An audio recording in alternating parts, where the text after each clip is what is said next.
The great chamber of the Galactic Council stretched wide like the mouth of some ancient beast.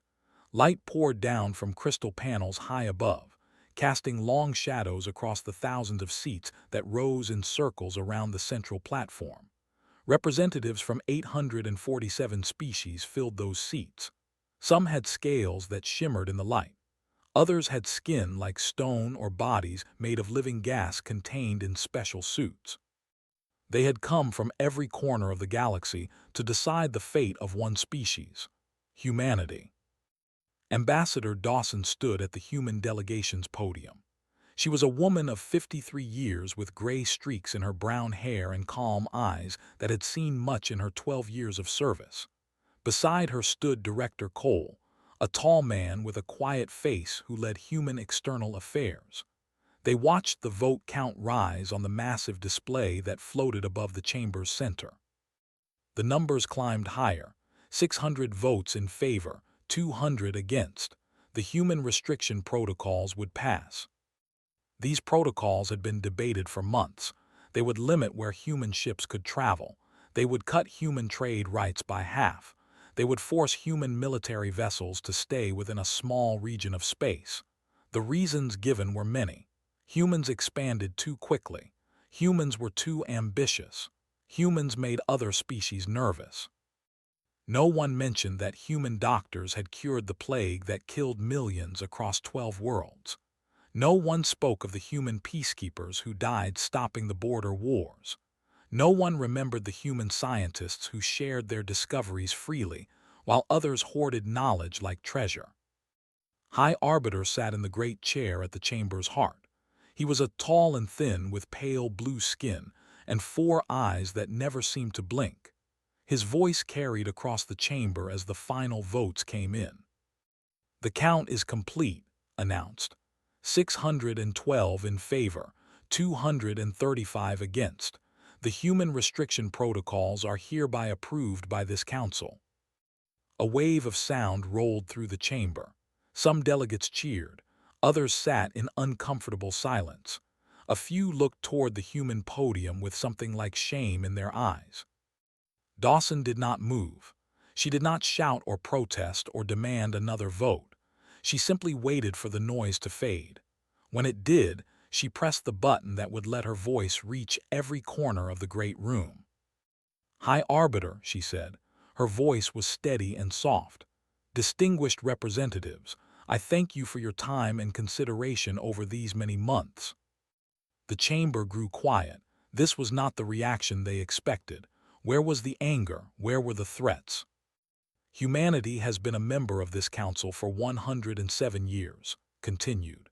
In that time, we have given freely of our knowledge, our resources, and our lives. We have asked for nothing but friendship and fair treatment in return." She paused and looked around the chamber.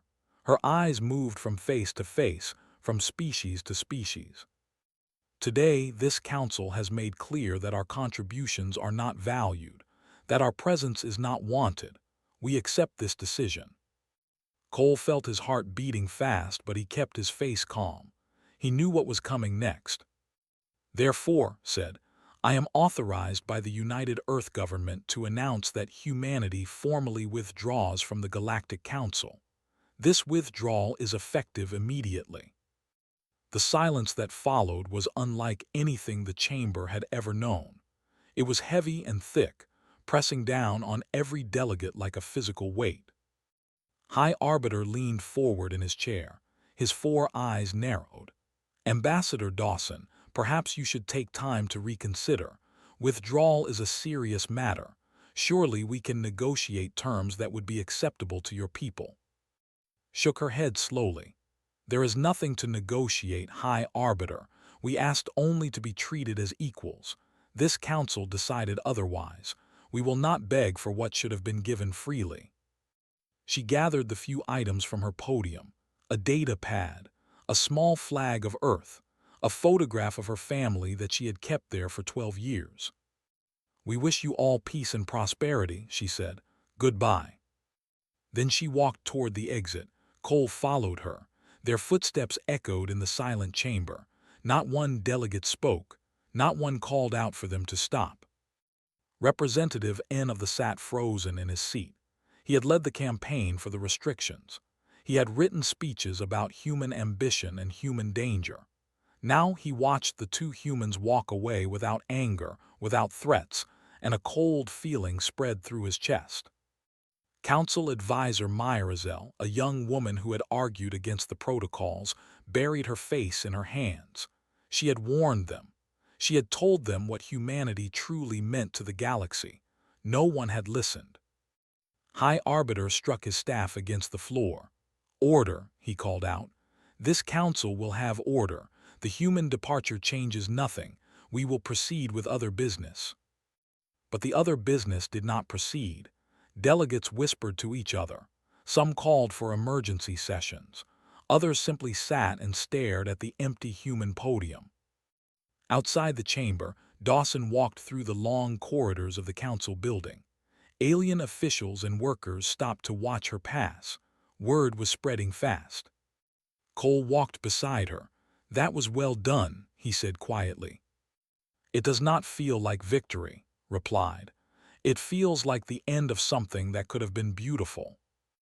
They reached the landing platform where their shuttle waited. The pilot, a young woman named Bate, stood ready at the door. "Ma'am," Bate said, "we just received word from Earth. All human ships have been ordered to begin withdrawal from Council space. The process starts within the hour." Nodded, "Then we should not delay." She took one last look at the Council building. It was a magnificent structure, built to represent unity among the stars. Now it would have to find that unity without humanity.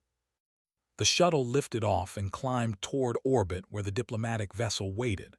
Below them, the city of Prime glittered like scattered jewels. Thousands of species lived there together. They would soon learn what it meant to live without the species they had cast out. In the council chamber, the whispers grew louder. Delegates called their home worlds with urgent messages. The humans were leaving, not just the ambassador, all of them. Every ship, every doctor, every trader, every soldier. High Arbiter called for silence again and again, but the chamber would not quiet. Something had changed. Something had broken. And deep in the hearts of many delegates, a terrible question began to form. What had they done? The answer would come soon enough.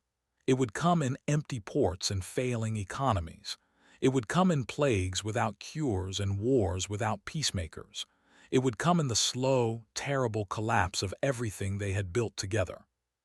But for now, there was only the silence left behind by two humans who walked away without looking back. 3 months passed since the humans walked out of the council chamber. In that time, the galaxy learned what it meant to lose something it had taken for granted.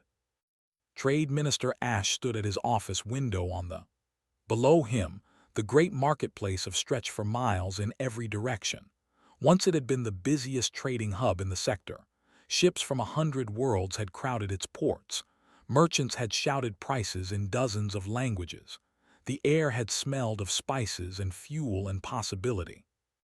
Now half the stalls sat empty. Ships no longer filled the sky. The merchants who remained spoke in worried whispers about debts they could not pay. Ash turned away from the window. His assistant waited by the door with another report, another list of failures, another count of losses. "Tell me," Ash said. His voice sounded tired. "The human supply lines are completely gone," his assistant said. "Medical equipment, manufacturing components, agricultural seeds, all of it. Our reserves will last perhaps 2 more months. And replacements from other species." The assistant shook his head. "They cannot match human production speeds. They refuse to trade at fair prices. Everyone else is scrambling for their own supplies." Ash sat heavily in his chair. He had voted for the restrictions. He had believed the speeches about human ambition. Now his people faced shortages that would kill thousands. Far across the galaxy, Captain Lucy Grant stood on the bridge of her ship, the Mercy Dawn. For 15 years, this vessel had carried doctors and medicine to worlds in crisis. It had saved millions of lives. It had cost nothing to those it helped. Now it flew toward Earth space, empty. "Captain," her navigator said, "we are receiving distress signals from IV. A plague has broken out. They are requesting medical assistance." Lucy closed her eyes. IV, a small world on the border, poor but proud people who had always welcomed human aid. "Send acknowledgement of their message," she said. "Inform them that we are no longer authorized to enter Council space. Advise them to contact the Council for assistance." The bridge fell silent. Everyone knew what this meant. The Council had no medical fleet. The Council had relied on humans for that work. "Captain," the communications officer said softly, "they are begging. Children are dying." Lucy felt something break inside her chest. But orders were orders. Earth had given them clearly. No human ship would enter Council space without explicit invitation from the Council itself. And the Council, in all its pride, had not issued such an invitation. "Maintain course for Earth," Lucy said. "There is nothing we can do." The Mercy Dawn continued its journey home. Behind it, the people of IV died waiting for help that would never come. 3,000 in the first week, 8,000 in the second. By the end of the month, the plague had killed 22,000 souls. On Prime, Council Advisor Myrazel worked through the night in her small office. Data screens covered every wall. Charts and graphs showed the flow of goods and services across the galaxy. Or rather, they showed how that flow had stopped. She had spent months gathering this information. Now she prepared to present it to the Council. They needed to understand. They needed to see what they had done. The morning came gray and cold. Myrazel walked into the Council chamber with her report held tight against her chest. High Arbiter sat in his great chair, looking as calm as ever. But Myrazel noticed the empty seats. Dozens of delegations had not bothered to send representatives today. "The Council recognizes Advisor Myrazel," announced. "You may present your findings." Myrazel stepped to the central platform. She activated the display and watched as her data filled the air above her. "Distinguished representatives," she began. "I have spent the past 3 months studying the impact of human withdrawal. What I found should concern us all." The charts showed trade routes. Red lines marked paths that had gone silent. There were hundreds of them. Humans carried 43% of all medical supplies in Council space. They provided 61% of emergency response services. Their ships transported 37% of all goods traded between member worlds. Murmurs spread through the chamber. Some delegates shifted uncomfortably in their seats. "But these numbers do not tell the full story," Myrazel continued. "Humans also served as mediators in 214 active disputes. They provided security patrols in the Outer Rim where Council forces rarely traveled. They maintained communication relays that connect distant worlds." She brought up a map of the galaxy. Large sections flashed red. "These regions have lost contact with the Central Council. These areas are experiencing food shortages. These worlds are reporting increased pirate activity. All of this happened in just 3 months. High Arbiter raised a hand. "Advisor, your report is noted, but surely you exaggerate. The galaxy functioned before humans joined the Council. It will function now that they have left." Myrazel turned to face him directly. "With respect, High Arbiter, the galaxy barely functioned before humans came. They spent a century quietly fixing problems that others ignored. They built systems we did not even know we depended on. We only see their value now that it is gone." "Enough," said. His voice carried an edge of anger. "This Council will not entertain fear and panic. The galaxy will adapt. We have survived greater challenges." But as he spoke, another report came through the communication systems. Pirates had attacked a colony ship in the Outer Rim. 3,000 dead. No one had responded to their distress calls. The human patrol ships that once protected that route were gone. The chamber erupted in chaos. Delegates shouted at each other. Some blamed humans for abandoning them. Others blamed the council for driving them away. A few sat in silence, lost in thoughts they could not share. Myrazel gathered her data and left the platform. She had done what she could. The truth was before them now. What they did with it was beyond her control. Outside the chamber, she found a quiet corridor and leaned against the wall. Through a window, she could see ships coming and going from the port. Fewer ships every day. Her communication device buzzed, a message from her family on a distant colony world. They were running low on medicine. The local hospital had closed. They asked if she could send help. Myrazel wanted to cry, she wanted to scream, but instead she wrote back a simple message. She would do what she could. She would try to find supplies. She did not mention that supplies were running out everywhere. She did not tell them that the galaxy was breaking apart piece by piece. Some truths were too heavy to share. In the empty space between stars, the last human ships crossed the border into Earth territory. They carried doctors and soldiers and traders who had given their lives to helping others. Now they went home to a world that had decided to stop giving. Behind them, the galaxy began to learn the true cost of ingratitude. 8 months after humanity walked away, the galaxy burned. Commander Shaw stood at the observation window of Border Station 17. This was the edge of human space now. A line of defense stations stretched across the darkness, watching the chaos unfold beyond their reach. The screens behind him showed reports from across the galaxy. Wars, famines, plagues. Empires that had slept for centuries were waking up hungry, and no one could stop them. Another message from his communications officer reported. Queen is requesting urgent military assistance. They have reached their outer colonies. Read the message on his personal screen. The words were desperate. The Queen spoke of burning cities and fleeing refugees. She spoke of children dying in the streets. She begged for human warships to come and save her people.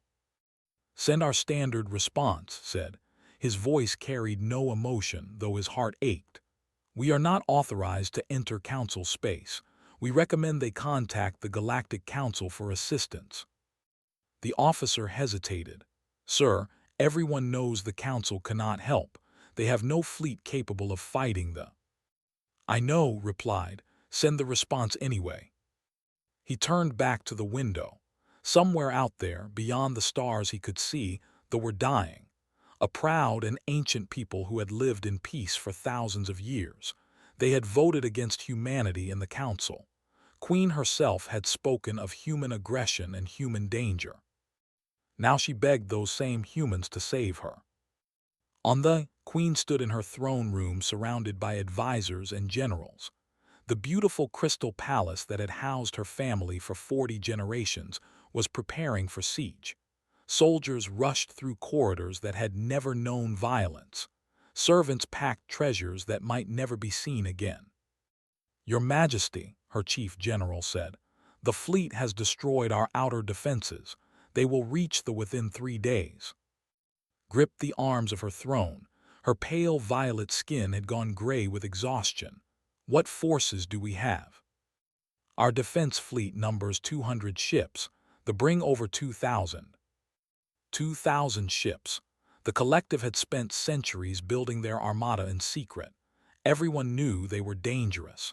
Everyone knew they dreamed of conquest. But no one had worried because human patrol ships kept them contained to their own territory. Those patrol ships were gone now. And the Council asked, what is their response? The general looked away. High Arbiter has called an emergency session. They are debating a response. Debating, laughed, but there was no joy in the sound. My people die while they debate. She rose from her throne and walked to the great window that overlooked her capital city. Millions of her subjects lived in the towers and gardens below. They trusted her to protect them. She had failed. I spoke against the humans, she said quietly. I called them a threat to galactic stability. I voted for the restrictions that drove them away. No one responded. What could they say? Now I understand the truth, continued. Humans were never the threat. They were the shield that protected us from threats we refused to see. Far away, in the comfortable offices of Earth's government, Administrator Mercer reviewed the latest requests for intervention. 17 species had sent unofficial messages begging for human help. Some offered trade agreements. Some offered political support. Some simply pleaded for mercy. Mercer was a gray-haired man with deep lines on his face. He had spent 40 years in government service. He had believed in the dream of galactic cooperation. That dream had died in the council chamber 8 months ago. His aide entered with another stack of reports. Sir, they have sent their delegation. They wish to discuss terms for human re-entry into the council. Send them away, Mercer said. Sir, they traveled for 3 weeks to reach our border. Then they can travel 3 weeks back. Mercer did not look up from his work. We will not negotiate with species that cast us out and now come crawling back because they need our help. The aide shifted uncomfortably. Sir, with respect, there are lives at stake. They are massacring civilians. The plague on has spread to 9 more worlds. Without human medical teams, millions will die. Mercer finally looked up. His eyes were tired and sad. I know. I receive the casualty reports every morning. I read the names of the dead while I drink my coffee. Do you think this is easy for me? No, sir. Humanity gave everything to the galaxy for 100 years. Our knowledge, our resources, our lives. And how did the galaxy repay us? With restrictions and suspicion and fear. Mercer stood and walked to his window. We are not cruel, Lieutenant.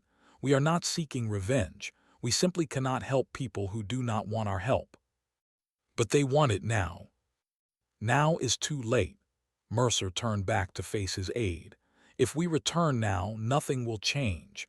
They will use us when they need us and cast us aside when they do not. The cycle will repeat forever. He returned to his desk. Perhaps when they have learned to value cooperation, when they have built something better than the Council, we will consider re-engaging. But that day is not today. The aide left without another word. Outside the window, Earth turned slowly in the darkness. Blue oceans and green continents, home to 12 billion humans who had decided to take care of themselves.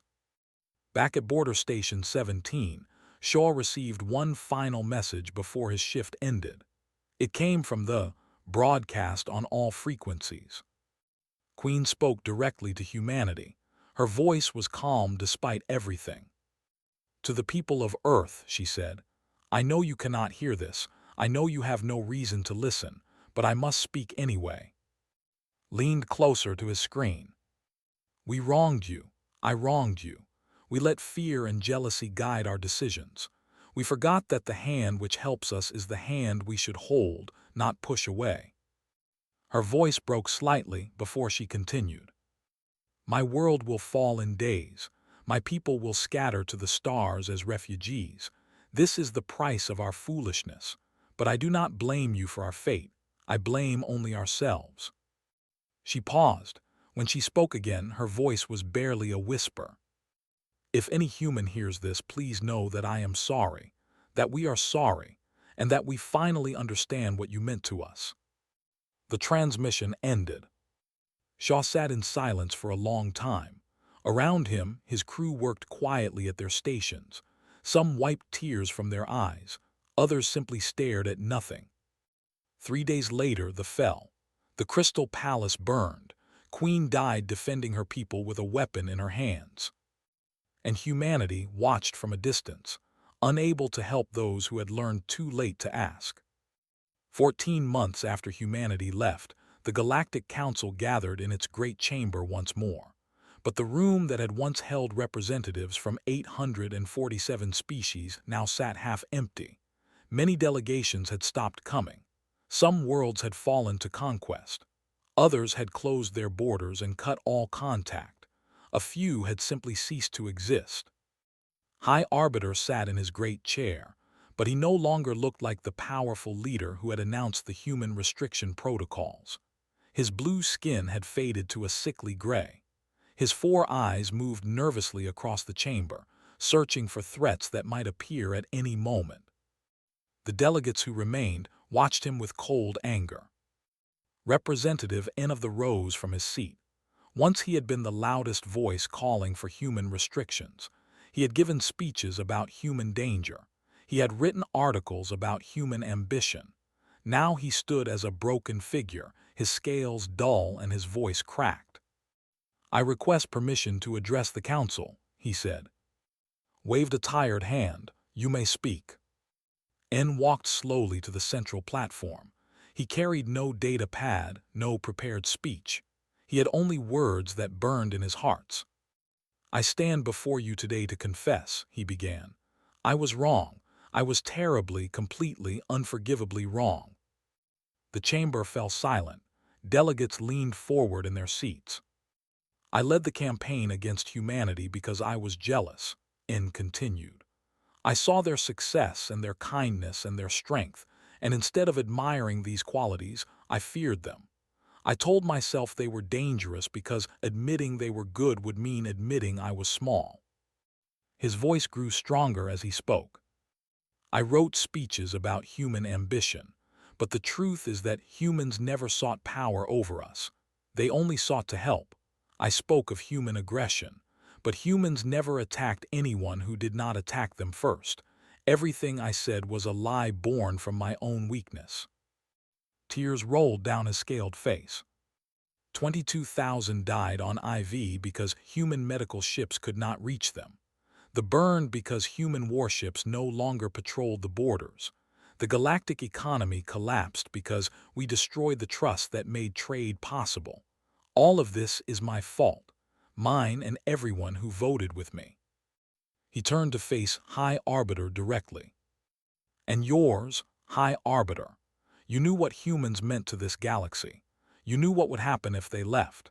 But you let jealousy and fear guide your decisions because you could not stand to see a younger species succeed where older ones had failed." Rose from his chair. "You go too far, Representative. I acted in the best interests of this council." "You acted in your own interests," N shot back. "And now you have destroyed everything this council was meant to protect." The chamber erupted. Delegates shouted accusations at each other. Old allies became enemies in moments. The fragile unity that remained finally shattered completely. When the chaos settled, a vote was called.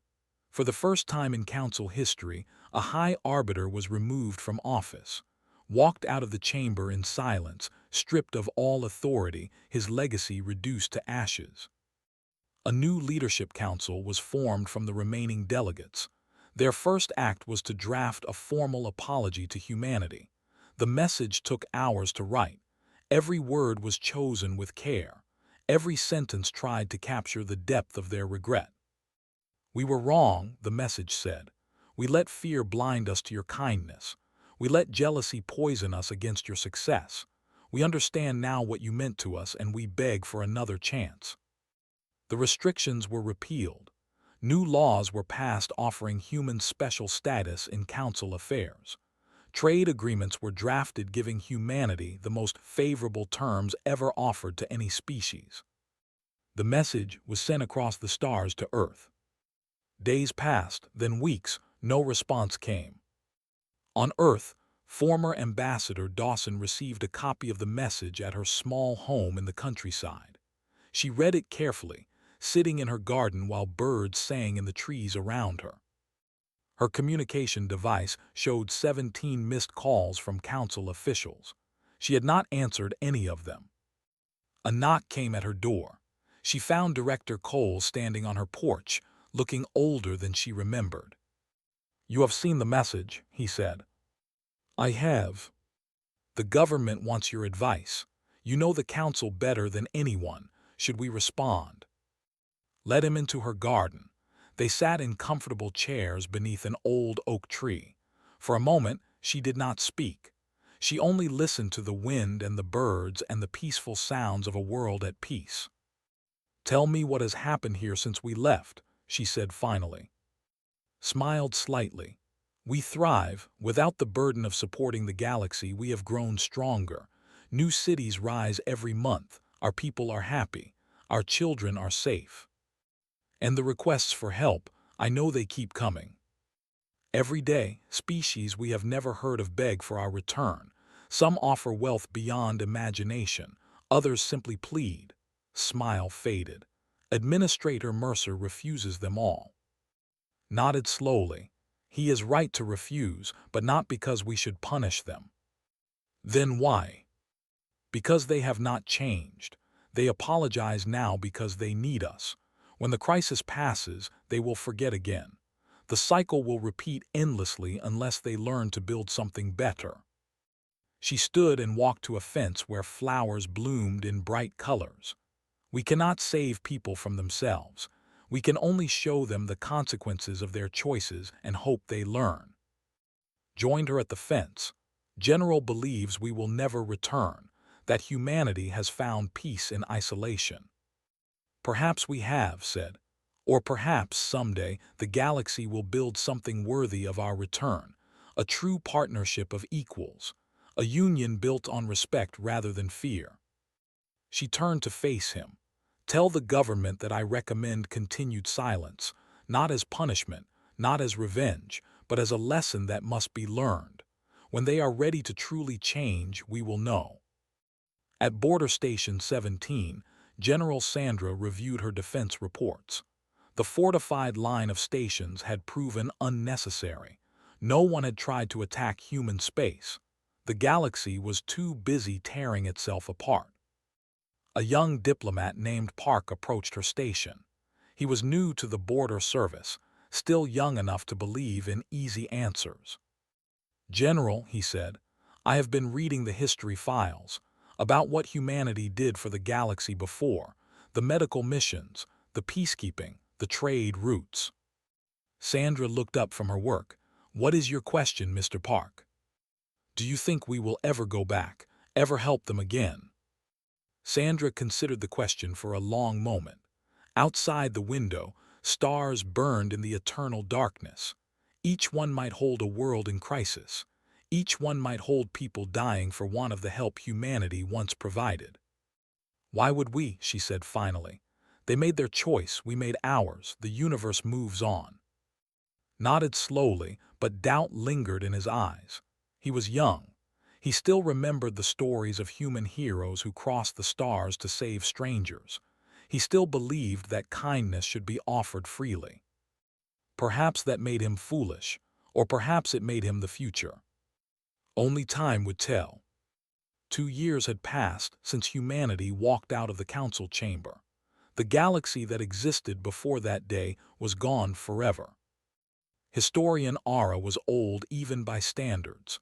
Her blue skin had faded to nearly white, and her 4 eyes no longer saw as clearly as they once did. But her mind remained sharp, and her purpose remained clear. She would document the truth before she died. Her small room was filled with data crystals and written records, centuries of information about humanity and their place in the galaxy, stories that younger generations had already begun to forget. She wrote slowly, choosing each word with care. The humans were never conquerors, her record began. They were gardeners. They planted seeds of cooperation across the galaxy and asked for nothing in return. They healed the sick and fed the hungry and protected the weak, not because they sought reward, but because it was simply who they were. She paused to rest her tired hands. We called them dangerous because we could not understand kindness without conditions. We feared their strength because we could not imagine using strength to help rather than harm. In the end, we drove away the only species that truly cared about our survival. The Galactic Council had fractured into 3 competing factions. Each one claimed to represent the true legacy of the old alliance. Each one blamed the others for humanity's departure. Wars raged across territories that had known peace for centuries. Trade routes that once connected hundreds of worlds now connected nothing at all. Ara documented it all, the collapse, the chaos, the terrible price of ingratitude. On Earth, President Cole sat in her office reviewing refugee reports. She was the younger sister of Cole, who had stood beside Ambassador Dawson on that final day in the council chamber. Now she led a humanity that had learned to live without the galaxy. The reports showed thousands of ships gathered at the human border, not warships, refugee vessels carrying families fleeing the endless conflicts. They came from dozens of species. Some had voted for the restrictions, others had opposed them. It no longer mattered. All of them were desperate. Her aide entered with a visitor. A small child, no more than 7 years old, with the pale orange skin of the species. The child wore ragged clothes and carried a bundle of papers clutched tight against her chest. "This one crossed the border alone," the aide explained. "She says she has letters for you." Knelt down to look at the child directly. "What is your name, little one?" The child spoke in broken but clear standard. "I am. My mother told me to bring these to the human leader. She said they are important." Gently took the bundle of papers. They were handwritten on whatever materials the refugees could find. Fabric, bark, scraps of metal, hundreds of letters from hundreds of voices. She read them one by one while watched with large, hopeful eyes. "Please help us," the letters said. "We were wrong, we are sorry, our children are dying, we have nowhere else to go." Felt tears building behind her eyes. She had been taught to believe in human strength and human independence. She had supported the policy of isolation. But looking at this small child who had crossed the stars alone, she felt something crack inside her heart. She said softly, "Where is your mother now?" "She stayed behind. She said someone had to make sure the others got food." The child's voice wavered. "She said she would come when she could." Held the letters and looked out her window at the stars. Somewhere out there, a mother had sent her child across the void with nothing but hope and handwritten pleas. Somewhere out there, millions suffered because of choices made years ago by beings they had never met. She called an emergency meeting of her cabinet. "We will open a corridor," she announced. "One passage through our border where refugees can enter safely. We will process them carefully. We will ensure they understand that this is sanctuary, not surrender." Some advisors protested. They spoke of security concerns and resource limits. They warned that opening the door would invite chaos. "Perhaps," replied, "but we did not become who we are by turning away from those in need. We became who we are by helping. If we lose that, we lose ourselves." The corridor opened 1 week later. Human ships guided refugee vessels through safe passages. Human doctors treated the sick and injured. Human workers built shelters and distributed food. Was among the first to pass through. She was given a small room in a refugee center and warm meals 3 times a day. She wrote letters to her mother every night, though she did not know if they would ever arrive. Far away, historian Ara completed her life's work. She stored the data crystals in a protective case and added a final note. "Let this record stand as warning to all who come after. The humans showed us what true strength looks like. It does not conquer. It does not dominate.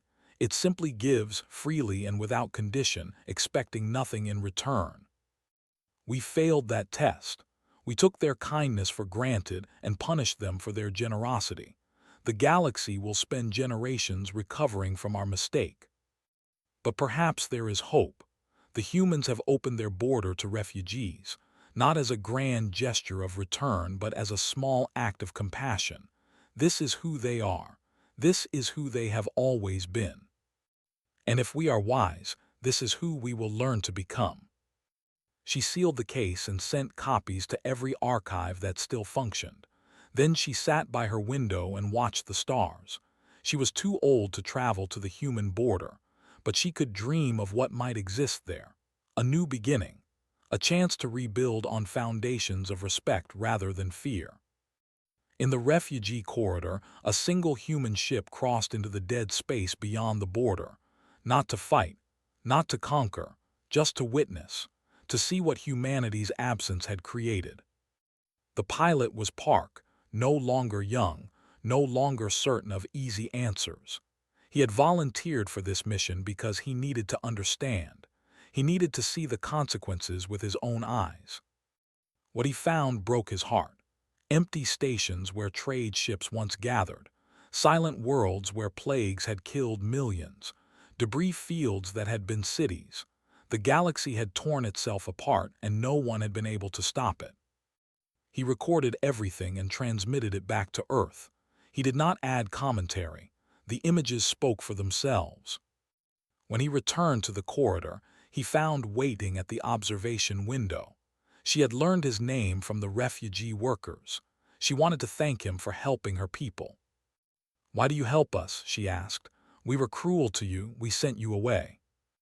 Knelt to meet her eyes. Because helping is what humans do. It is who we are. It is who we choose to be, no matter how others treat us. Thought about this for a long time. Then she asked one more question, one that carried the weight of everything that had happened. Will the galaxy ever be whole again? Looked out at the stars. He thought of the letters had read. He thought of Ara's warning. He thought of all the suffering that might have been prevented if kindness had been met with gratitude instead of fear. "I do not know," he said honestly, "but I hope so, and sometimes hope is enough to start." Nodded slowly. Then she took his hand and they watched the stars together, two small figures against the infinite darkness, human and alien, broken and healing. The galaxy had quaked, but somewhere in the silence something new was being born.